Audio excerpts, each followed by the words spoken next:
আগামীকাল থেকে সারা দেশে নতুন করে শুরু হচ্ছে হামের টিকাদান কর্মসূচি। আর কি পদক্ষেপ নিচ্ছে সরকার, এ বিষয়ে সরাসরি ব্রিফ করছে স্বাস্থ্য অধিদপ্তর। আমরা সরাসরি চলে যাচ্ছি সেখানে।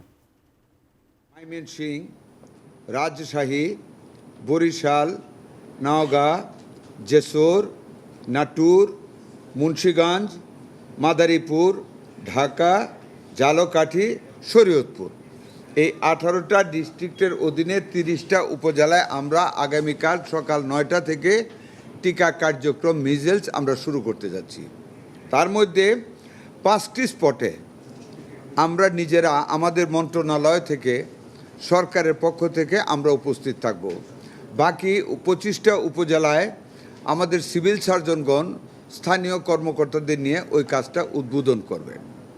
যেই 5টায় আমরা যাচ্ছি, আমি নিজে আমার ডিজি আমাদের স্বাস্থ্য বিভাগ নিয়ে সহ আরও 2-1 কর্মকর্তা সহ আমি যাচ্ছি ঢাকার নবাবগঞ্জ।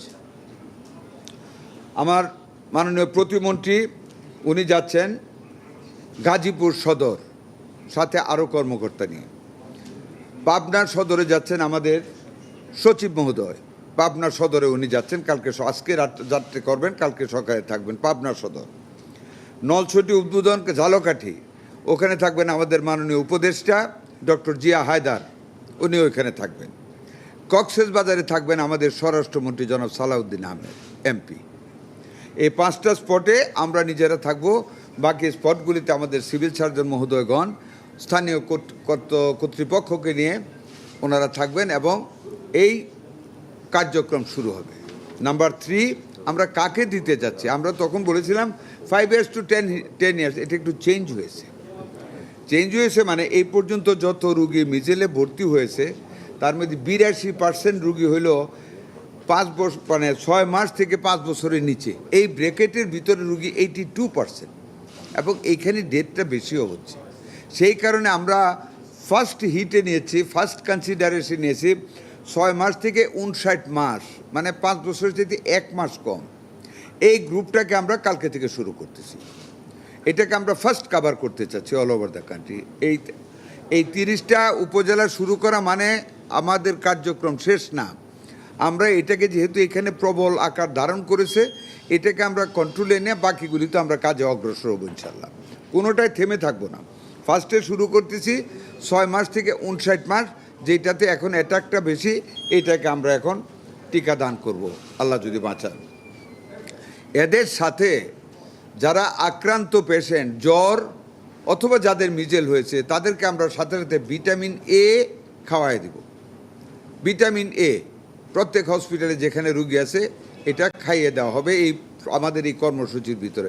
কিন্তু মনে রাখবেন, যাদের টিকা দেওয়া হচ্ছে সুস্থ, তাদেরকে কিন্তু ভিটামিন এ দেওয়া হবে না। আবার বলি, যারা অসুস্থ, হাম আক্রমণ হয়েছে অথবা জ্বর হয়েছে, হামের সম্ভাবনা আছে, শুধু আক্রান্ত চিকিৎসাধীন রুগীদেরকে ভিটামিন এ দেওয়া হবে। যাদেরকে এর বাইরে অসুস্থ না কিন্তু আমরা টিকা দিচ্ছি, তাদেরকে ভিটামিন এ দেওয়া হবে না।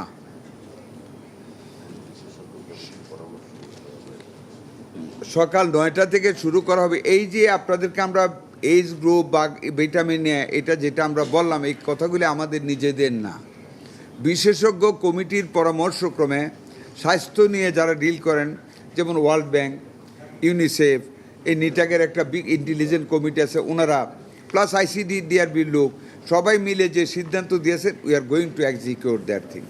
এটাই তো আমাদের মুদ্রা কথা, না? Nothing more. আচ্ছা, আরেকটা কথা আপনাদের সামনে, আমি সবসময় খুব আপনাদের উপর নির্ভরশীল আল্লাহর পরে। তারপর আপনারাই কিন্তু বাঁচাইতেও পারেন, আপনারা কনফিউজও করাইতে পারেন। আমি বরাবরই আপনাদেরকে অনুরোধ করছি, আপনারা একটা মেসেজ দিবেন। আমরা কিন্তু আপ্রাণ চেষ্টা করতেছি, ডেথ রেট কমিয়ে আসছে ইনশাল্লাহ, এখন ভ্যাকসিনেশনে চলে যাচ্ছে, আশা করি আমরা ফুল কন্ট্রোলে নিয়ে নিব। আপনারা দয়া করে জাতিকে আপনারা একটা মেসেজ দিবেন। আমি তো বলতেছি, আমারটা বলবেন, আমার মন্ত্রণালয়ের পক্ষ থেকে বলবেন, আপনারা বলবেন, জাতি যেন আতঙ্কিত না হয়। আমরা করোনার মতন জিনিসকে বিশ্বের যে কোনো দেশের চাইতে আমরা ভালো মেনটেন করেছি আমাদের ডাক্তাররা। আশা করি এটাও আমাদের ডাক্তাররা যেভাবে পরিশ্রম করতেছে, বিশ্বাস করেন, এরা এখন মৃত্যুর ভয় নেই।